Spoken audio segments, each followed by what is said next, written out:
కాల్పుల మూతలో తెలంగాణ సరిహద్దు దద్దరిల్లింది. బుల్లెట్ల వర్షంతో చెల్పాక దండకారుణ్యం నెత్తురోడింది. దశాబ్ద కాలం తర్వాత ఉమ్మడి వరంగల్ జిల్లాలో జరిగిన భారీ ఎన్కౌంటర్లో దళ కమాండర్ కీలక నేత అయిన భద్రుతో సహా 7 మావోయిస్టులను మట్టుబెట్టాయి భద్రతా బలగాలు. మావోయిస్టు పార్టీ అంతా వారోత్సవాలకు సిద్ధమవుతున్న వేళ అనూహ్యంగా భద్రతా బలగాలు చేసిన దాడితో ఎదురుదెబ్బ తగిలింది.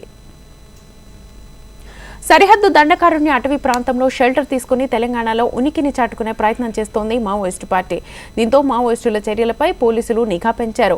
ఇల్లందు నర్సంపేట ఏరియా కమిటీ దళ కమాండర్ భద్రు నేతృత్వంలో special action team Kothagudem Jayashankar Bhupalpally జిల్లాలోని అటవీ ప్రాంతంలో తరచూ సంచరిస్తున్నట్లుగా పోలీసులకు సమాచారం అందింది.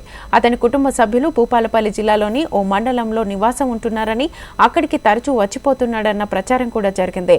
వెంటనే భద్రాద్రి, ములుగు జిల్లాల్లో భద్రతా బలగాలు నిఘా పెంచాయి. కొంతకాలంగా మావోయిస్టు పార్టీ కార్యకలాపాలు పునరుద్ధరించే పనిలో భద్రు నిమగ్నమైన సమాచారంతో అతడి ఆచూకీ కోసం స్పెషల్ ఆపరేషన్ను చేపట్టారు.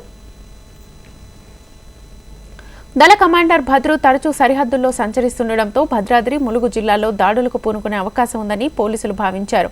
అందుకోసమే భూపాలపల్లి జిల్లాలోకి భద్రు ఎంట్రీ ఇచ్చి ఉంటాడనే అనుమానాలు కూడా వ్యక్తమయ్యాయి. ఒకవేళ భద్రు టీంను కట్టడి చేయకపోతే రాష్ట్రంలో మావోయిస్టు పార్టీ తిరిగి ఉనికిని చాటుకుంటుందన్న కారణంగా నిఘా వర్గాలు, పోలీసులు అప్రమత్తంగా వ్యవహరించారు. గతంలో కూడా భద్రు షెల్టర్స్ పై ములుగు, భద్రాద్రి జిల్లాలో భద్రతా బలగాలు అటాక్ చేసినప్పటికీ త్రుటిలో తప్పించుకున్నాడు. తాజాగా జరిగిన ఎన్కౌంటర్లో ఆయనతో పాటు ఏటూరు నాగర్, మహదేవపూర్ ఏరియా కమిటీ కార్యదర్శి కూడా హతమయ్యాడు. ఆదివారం తెల్లవారుజామున 5:30 ప్రాంతంలో ములుగు జిల్లా ఏటూరు నాగారం సమీపంలో గ్రే హౌన్స్ బలగాలు కూంబింగ్ చేస్తున్నాయి. అదే సమయంలో చెల్పాక అటవీ ప్రాంతంలో మావోయిస్టు పార్టీ నక్సల్స్ కు పోలీసులకు మధ్య ఎదురుకాల్పులు జరిగాయి.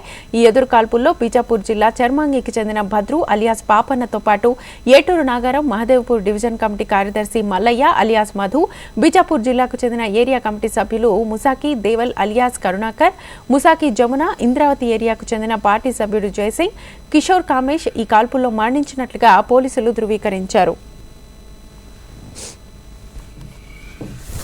ఇక రేపటి నుంచి దేశవ్యాప్తంగా పీపుల్స్ లిబరేషన్ గెరిల్లా ఆర్మీ వారోత్సవాలు నిర్వహిస్తోంది. ఎన్కౌంటర్ మృతులను స్మరించేందుకు పీపుల్స్ వార్ పార్టీ 2000 డిసెంబర్ 2 నుంచి PLGA వారోత్సవాలకు శ్రీకారం చుట్టింది. సోమవారం నుంచి వారోత్సవాలు నిర్వహించాలని పార్టీ మిలిటరీ కమిషన్ పిలుపునివ్వగా సరిహద్దు అటవీ ప్రాంతంలో శనివారం తెల్లవారుజామున బ్యానర్స్ వెలిశాయి.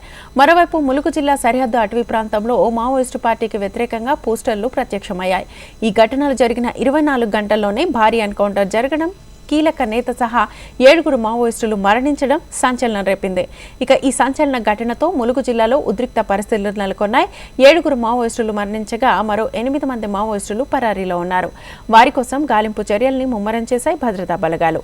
అడవి మొత్తం జల్లెడ పడుతున్నారు. దీంతో చెల్పాక అటవీ ప్రాంతంలో టెన్షన్ వాతావరణం నెలకొంది. మొత్తానికి మావోయిస్టు పార్టీ ములుగు జిల్లాలో ఉనికి విస్తరించుకునేందుకు చేస్తున్న ప్రయత్నాలకు ఆదిలోనే చెక్ పెడుతోంది పోలీస్ డిపార్ట్మెంట్. గతంలో కూడా ఈ అటవీ ప్రాంతంలో వరుస ఎన్కౌంటర్లు జరిగాయి. అప్పట్లో జరిగిన ఎదురుకాల్పుల్లో అన్నెసాగర్ మరణించగా పలుమార్లు ఎదురుకాల్పుల ఘటనలు చోటు చేసుకున్నాయి. విధ్వంసాలకు పాల్పడేందుకు ఏర్పాటు చేసిన మందుగుండు సామాగ్రిని కూడా స్వాధీనం చేసుకుని మావోయిస్టుల ప్లాన్ను విఫలం చేశారు. ములుగు, ఛత్తీస్గఢ్ సరిహద్దులను ఆనుకొని ఉన్న కర్రెగుట్ట పరిసర ప్రాంతాల్లో తెలంగాణ గ్రేహౌన్స్ బలగాలు నిరంతరం గాలింపు చర్యలు చేస్తున్నాయి.